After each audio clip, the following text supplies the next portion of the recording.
कालू जी, कल काम से जल्दी घर आ जाना, मुझे कुछ खरीदारी करने बाजार जाना है। ठीक है गौरी, मैं कल जल्दी आ जाऊंगा। ऐसे बातें कर वे भोजन खा लेते हैं और दूसरे रोज कालू कौवा काम से घर जल्दी लौटा था। वो अपनी पत्नी गौरी को लेकर बाजार चला जाता है। दुकान वाले भैया, एक साबुन, सरफ और कोलगेट दे दो। ये लो गौरी, और बताओ क्या चाहिए? बस बस, और कुछ नहीं चाहिए, बस इन्हीं के पैसे बता दो। फिर कबूतर हिसाब लगाकर गौरी कव्वी को 500 रुपए बता देता है। ओए कालू, ये कबूतर तो हमें लूट रहा है। मैंने 3 ही तो सामान लिए हैं, भला 500 रुपए के कहाँ से हो गए? गौरी, मैं महंगा नहीं दे रहा, बाकी दुकानदारों के बराबर ही दे रहा हूँ। आप चाहें तो उनसे पता कर लें। पिछली बार तो ये सामान 200 रुपए का आ गया था और अब पूरे 100 रुपए बढ़ा दिए। चलो कालू जी, हम किसी और से खरीद लेते हैं। ऐसे बातें कर गौरी और कालू दूसरी दुकान पर चले जाते हैं। वो वही सामान वहाँ से खरीद लेते हैं। मिट्ठू तोते, आपके पैसे कितने हुए? गौरी, आपके 320 रुपए हो गए। कालू जी, ये तो 20 रुपए कबूतर से ज्यादा ले रहा है। क्या सच में महंगाई इतनी बढ़ गई है? हाँ गौरी, महंगाई इस साल डबल हो गई है, तभी तो मैं आपसे कहता हूँ थोड़ी बचत किया करो। आखिर मैं अकेला कमाने वाला हूँ। कालू, अब जल्दी से मेरे पैसे दे दो, बचत बाद में करना। जा जा तोते, तुझसे सामान नहीं खरीदती, कबूतर से ले लूंगी। कम से कम 20 रुपए तो बचेंगे। फिर मेरा समय क्यों बर्बाद किया? न जाने कहाँ से आ जाते हैं बिना बात के मूड खराब करने। फिर कालू और गौरी कबूतर की दुकान से ही सामान खरीद लेते हैं। गौरी कव्वी के मन में महंगाई को लेकर चिंता बढ़ जाती है और वह दिन रात बचत करने का ही ठान लेती है। कालू जी, आज से मैं बचत किया करूंगी। जब आप बूढ़े हो जाओगे तो बचत किए हुए पैसे हमारे काम आएंगे। गौरी, मैं तो कब से कहता था कि सारे पैसों को ना उठाया करो, कुछ पीछे के लिए भी जोड़ लो, परंतु ये बात आपके आज दिमाग में आई है। फिर वे दोनों खाना खाकर सो जाते हैं। दूसरे रोज कालू कौवा काम से बाहर जाता है। उसे ईंटें उठाने का काम मिल जाता है। इन सारी ईंटों को उस घर में चढ़ा दो, मैं तुम्हें इसके 400 रुपए दूंगा। ठीक है, मैं शाम होने तक ये सारी ईंटें उस घर में रख दूंगा, पर पैसे साथ के साथ लूंगा। ठीक है, अब काम करो, काम खत्म होते ही पैसे मिल जाएंगे। फिर कालू कौवा वो सारी ईंटें एक घर से दूसरे घर रख देता है। ऐसे ही दोपहर का समय हो जाता है और कालू कौवे को बहुत तेज भूख लगी थी। तेज भूख लगी है, जल्दी से लंच कर लेता हूँ। पता नहीं गौरी ने आज क्या रखा है। कालू कौवा जैसे ही अपना डब्बा खोलता है तो वो उसे पानी से भरा मिलता है, जिसे देख कालू कौवा चौंक जाता है। डब्बे में भोजन कहाँ है? लगता है गौरी आज भोजन रखना भूल गई और ये पानी ही रख दिया। फिर कालू कौवा वो पानी ही पी लेता है और अपने काम में लग जाता है। शाम को बुलबुल का पति उसे 500 रुपए दे देता है। वो पैसे लेकर अपने घर की तरफ निकल जाता है। अरे, आज तो सुबह से कुछ नहीं खाया, जल्दी जल्दी घर जाता हूँ और पेट भर भोजन खाता हूँ। ऐसे सोचते हुए कालू कौवा जल्दी जल्दी उड़ता है और अपने घर पहुँच जाता है। गौरी, जल्दी से मुझे खाना दो, बहुत भूख लगी है। पहले कालू जी मुझे आज के पैसे दो, वो मुझे डब्बे में रखने हैं। फिर गौरी कव्वी वो पैसे ले लेती है और कालू कौवा भोजन का इंतजार कर रहा था। गौरी, पैसे बाद में गिन लेना, पहले मुझे भोजन दे दो। कालू जी, मैंने आज भोजन नहीं बनाया। क्या कहा गौरी? राशन खत्म हो गया है जो आपने भोजन नहीं बनाया? नहीं कालू जी, राशन खत्म नहीं हुआ, बल्कि मैं तो आज से बचत कर रही हूँ, इसीलिए भोजन नहीं बनाया। गौरी, मैंने पूरे दिन कड़ी मेहनत की, अब जल्दी से मुझे खाना बना कर दो। नहीं कालू, मैं भोजन नहीं बनाऊंगी। भोजन बनाने बैठी तो राशन खत्म हो जाएगा, फिर उस कबूतर से हजारों का सामान खरीदना पड़ेगा।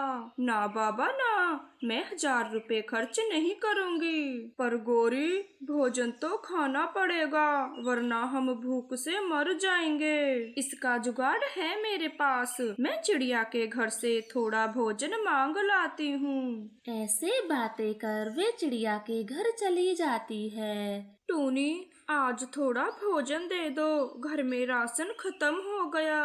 गौरी बहन, आप ये चावल ले जाएं, मैंने तो खा लिए हैं, ये आप खा लेना। फिर गौरी कव्वी वो चावल लेकर अपने घर चली जाती है और चावलों को आधा आधा बांट लेती है। गौरी, ये चावल तो बहुत थोड़े हैं, मेरा पेट इनसे नहीं भरेगा। चुप करके खा लो चावल, मैं भी तो इन्हें ही खा रही हूँ, फिर आपका पेट क्यों नहीं भरेगा? फिर कालू कौवा वो थोड़े से चावल खाकर सो जाता है और दूसरे रोज काम की तलाश में चला जाता है। अब गौरी कव्वी रोज ही ऐसा करने लगी थी। वो किसी दिन पानी तो किसी दिन थोड़ा बहुत खाना रख देती। गौरी, कोलगेट कहाँ है? आप लाई नहीं? नहीं, मैं कोलगेट नहीं लाई, कितना महंगा आता है कोलगेट, अगर कोलगेट नहीं करेंगे तो मर थोड़े न जाएंगे। ठीक है, मैं नीम की टहनी से ही दांत साफ कर लूँगा। अब नहाने को साबुन तो दे दो, या वो भी नहीं लाई? जी हाँ, साबुन भी 50 रुपए का आता है, फिर मैं साबुन कैसे लाती? आप बिना साबुन के नहा लो, पैसे भी कौन सा भूरे हो जाओगे। पर गौरी, मैंने आपको सामान खरीदने के लिए 1000 रुपए दिए थे, फिर आप क्या खरीद कर लाई? कुछ भी नहीं, 1000 रुपए मैंने डब्बे में रख दिए। ये सुनकर कालू कौवा तो हैरान हो जाता है और अपना सर पकड़ लेता है। ये गौरी तो ऐसी बचत करके मुझे मार डालेगी। अब कल से गौरी को 1 भी रुपया नहीं दूंगा, सारा सामान खुद ही खरीद के लाऊंगा।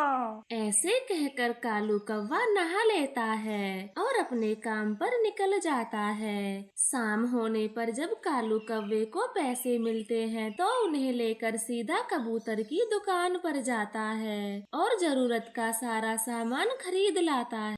कालू जी, ये बड़ी बड़ी पन्नियों में क्या है? कहीं कुछ बट रहा था? गौरी, आप तो कुछ खरीद कर लाती नहीं हो, तो मैंने सोचा मैं ही घर का सामान खरीद लूं। कालू की ये बात सुनकर गौरी कव्वे को बहुत गुस्सा आता है और कालू कव्वे से कहती है, कालू जी, मैं आने वाले समय के लिए इतनी बचत कर रही हूँ और आपने 1000 रुपए लुटा दिए, आपको जरा सी भी अकल नहीं। गौरी, मेरा सर खाना बंद करो और मुझे खाना बना कर दो।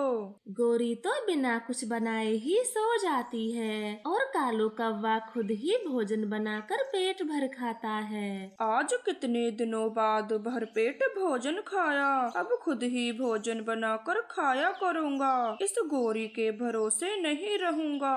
फिर कालू कौवा रोज ऐसा ही करता। वो सुबह होते ही भोजन बनाकर काम पर चला जाता। इस कालू ने कितने पैसे बर्बाद कर दिए, अब क्या करूँ? आइडिया, ये सारा सामान दुकानदार को वापस कराती हूँ। ये सामान मेरी दुकान से नहीं गया, मैं इसे वापस नहीं लूँगा। कबूतर, चाहे ये सामान कहीं का भी हो, पर आप ये ले लें और मुझे पैसे दे दें। गौरी, 700 रुपए मिलेंगे आपके सामान के, जल्दी बोलो। लेकिन कबूतर, ये सामान तो पूरे 1000 रुपए का है। गौरी, ये सारा सामान खुला हुआ है, अब आपके 700 रुपए ही मिलेंगे। गौरी कौवी कबूतर की बात सुन सोच में पड़ जाती है और फिर 700 रुपए में ही सामान दे जाती है। शाम को जब कालू कौवा घर आता है तो खाना बनाने के लिए अपना लाया हुआ राशन देखता है। गौरी, राशन कहाँ रख दिया? मुझे जल्दी खाना बनाना है। अब आप तो खाना बनाने से ना रही। कालू जी, मैं सारा राशन कबूतर की दुकान पर बेच आई हूँ और पैसे लाकर डब्बे में रख दिए। कालू को गौरी की इस हरकत पर बहुत गुस्सा आता है। ओए पागल गौरी, निकल मेरे घर से, अभी के अभी निकल। तेरा तो दिमाग खराब है और मुझे तेरे साथ भूखा नहीं मरना। ऐसे कहकर कालू कौवा गौरी को घर से बाहर निकाल देता है और अपना दरवाजा बंद कर लेता है। मैंने कालू के बुढ़ापे के लिए कितना सोचा और आज मुझे ही घर से निकाल दिया। मैं चिड़िया को बुलाकर लाती हूँ, अब वो ही इस कालू को समझाएगी। फिर गौरी कौवी चिड़िया के घर जाती है और उसे सारी बातें बताती है। गौरी बहन, इसमें तो सारी गलती आप ही की है, कालू भैया ने तो कुछ भी गलत नहीं किया। क्या सच में चिड़िया, आपको भी मेरी ही गलती लगती है? हाँ गौरी बहन, ऐसी बचत का क्या फायदा जिससे पेट भर का भोजन भी ना खा सकें, ऐसे तो भूखे ही मर जाएंगे, फिर वो बचत किस काम की। फिर गौरी कौवी को चिड़िया की बात समझ आ जाती है और अपनी गलती का एहसास हो जाता है। वो फिर कालू से आकर माफी मांगती है। पति जी, मुझे माफ कर दो, मैंने बचत के चक्कर में आपको भूखा रखा, लेकिन अब मैं ऐसा कभी नहीं करूँगी। प्लीज अपनी गौरी को माफ कर दो। गौरी, तुम्हें सब समझ आ गया, बहुत अच्छी बात है। अब आप बचत करना, लेकिन इस तरीके से कभी नहीं। जरूरत का सामान तो खरीदना पड़ता है, वरना आदमी दिन रात किस लिए कमाता है। ठीक है कालू जी, मैं अब गाजर का हलवा बनाती हूँ, फिर पेट भर खाएंगे। कितने दिनों से हमने एक साथ भोजन नहीं खाया। फिर कालू और गौरी साथ बैठकर गाजर का हलवा खाते हैं। फिर गौरी कौवी ऐसी बचत कभी नहीं करती। रानू चिड़िया के 7 बच्चे थे, वो अभी बहुत छोटे थे। रानू चिड़िया अक्सर चूड़ी बेचने के लिए घर से बाहर जाती थी, इसलिए अपने बच्चों को वो रोज समझाया करती। बच्चों, जंगल में बहरूपिये घूम रहे हैं, आप किसी के लिए दरवाजा ना खोलना। जब मैं चूड़ी बेचकर आ जाऊं तो तभी दरवाजा खोलना। ठीक है माँ, हम दरवाजा नहीं खोलेंगे, पर आपको कैसे पहचानेंगे कि आप आई हो।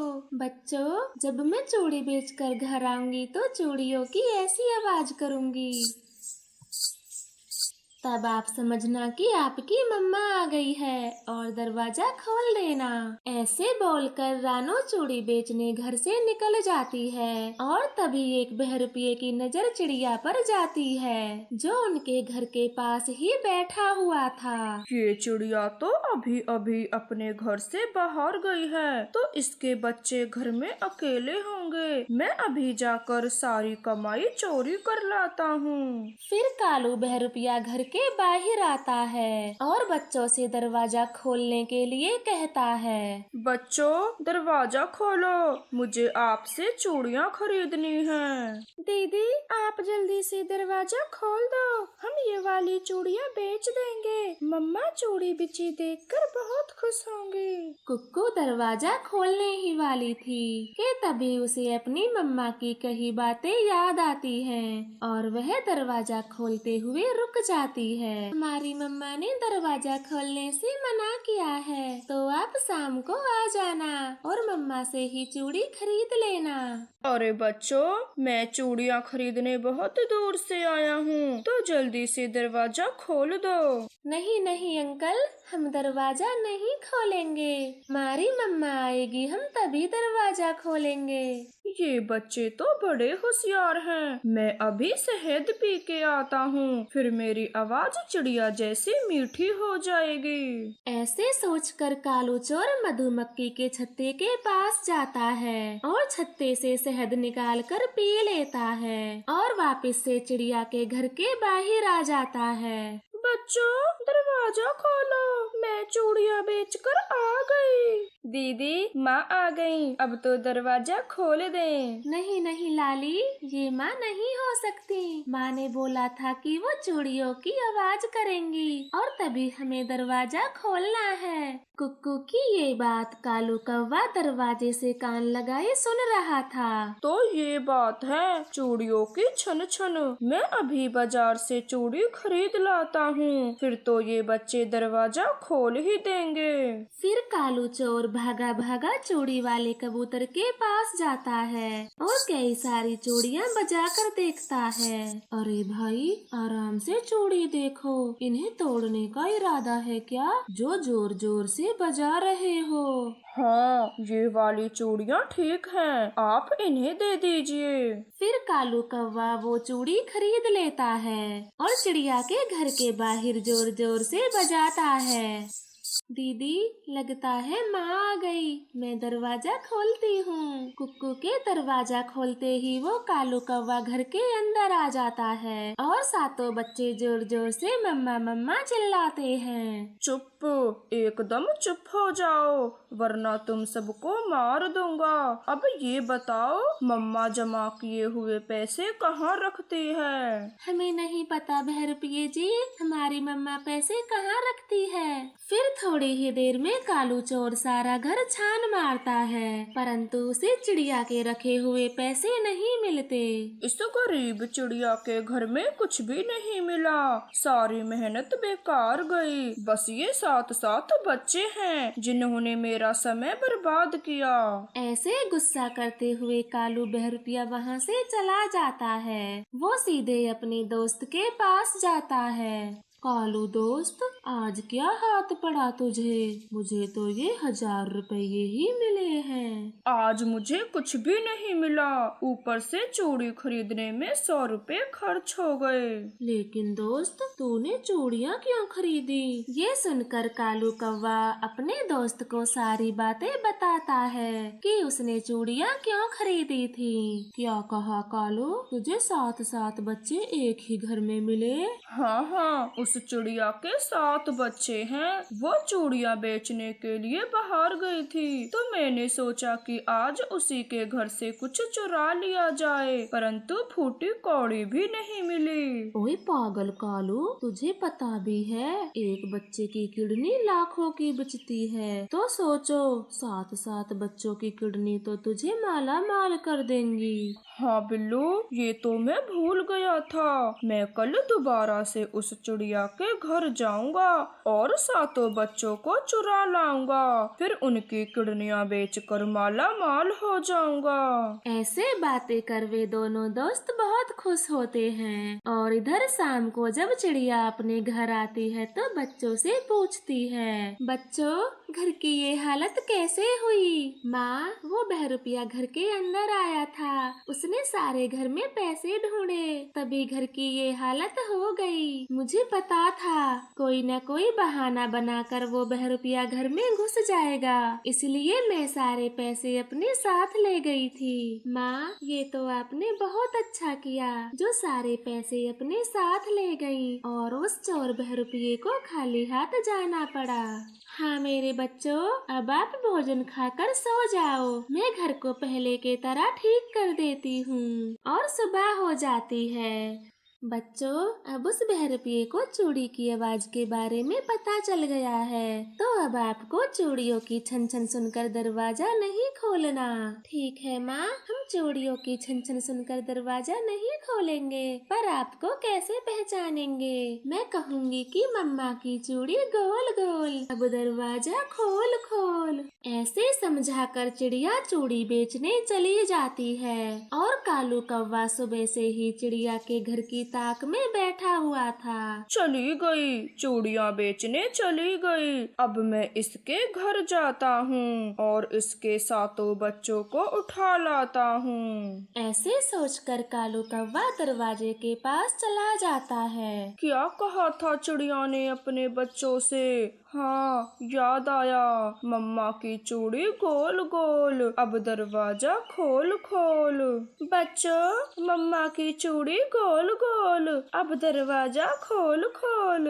बच्चों को लगता है कि उनकी माँ आ गई और वो दरवाजा खोल देते हैं। आप तो कल वाले चोर अंकल हो, हमारे घर से भाग जाओ, आपको एक भी रुपया नहीं मिलेगा।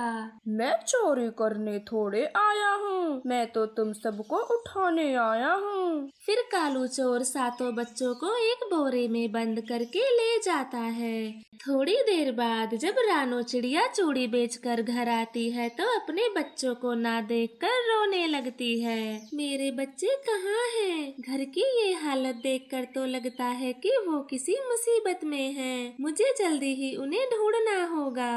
ऐसे परेशान हो मम्मा चिड़िया घने जंगल की तरफ निकल जाती है। उसे कालू बहरुपिया किसी का इंतजार करते हुए दिख जाता है। सातों बच्चों को लेकर यहीं आने को बोला था, अब मैं उनका यहीं इंतजार करता हूँ। इसी दुष्ट ने मेरे बच्चों को चुराया है। मुझे कैसे भी करके अपने बच्चों को इस बोरे से बाहर निकालना होगा, पर कैसे? ये कौवा तो यहाँ से हिल भी नहीं रहा। फिर रानो तेजी से उड़ते हुए घर आती है और कुछ चूड़ियाँ अपने साथ ले आती है। वो उन चूड़ियों को एक पेड़ की डाल से बांध देती है और वह हवा से हिलने लगती है। अब जैसे ही वो दुष्ट कौवा यहाँ आएगा तो मेरे बिछाए जाल में फंस जाएगा और मैं अपने बच्चों को बचा लूंगी। फिर हवा के चलने से चूड़ियाँ आपस में टकराती हैं और उनकी आवाज होती है, जिससे कालू कौवा चौंक जाता है। अरे, ये तो चूड़ियों की आवाज है, ये कहाँ से आ रही है? लगता है मेरे अलावा कोई और भी है, मुझे देखना चाहिए। कालू आवाज को ध्यान से सुनता है और आवाज की तरफ बढ़ जाता है। चिड़िया जल्दी से अपने बच्चों को बोरे से बाहर निकालती है। मेरे बच्चों, आप सब ठीक हो? बच्चे बहुत घबराए हुए थे। वो रोते हुए अपनी मम्मा से कहते हैं, मम्मा, कालू बहरुपिया हमारी किडनी बेचने की बातें कर रहा था और हमें बहुत डर लग रहा था। घबराओ नहीं मेरे बच्चों, मम्मा अब आ गई है और देखना इस दुष्ट की कैसी हालत करती हूँ। ऐसे कहकर चिड़िया अपने बच्चों के साथ उसी जगह पर आ जाती है जहाँ उसने पेड़ के नीचे अपना जाल बिछाया था। बचाओ, मुझे कोई बचाओ, मैं यहाँ जाल में फंस गया। दुष्ट कौवे, मैं तुझे अभी मजा चखाती हूँ। तू मेरे बच्चों की किडनी बेचने चला था। ऐसे कहकर रानो चिड़िया कालू कौवे की खूब पिटाई करती है और उसके बच्चे भी कालू को पत्थर मारते हैं। कालू कौवा तो खून से लथपथ हो जाता है। फिर चिड़िया अपने बच्चों को लेकर वहाँ से खुशी खुशी चली जाती है।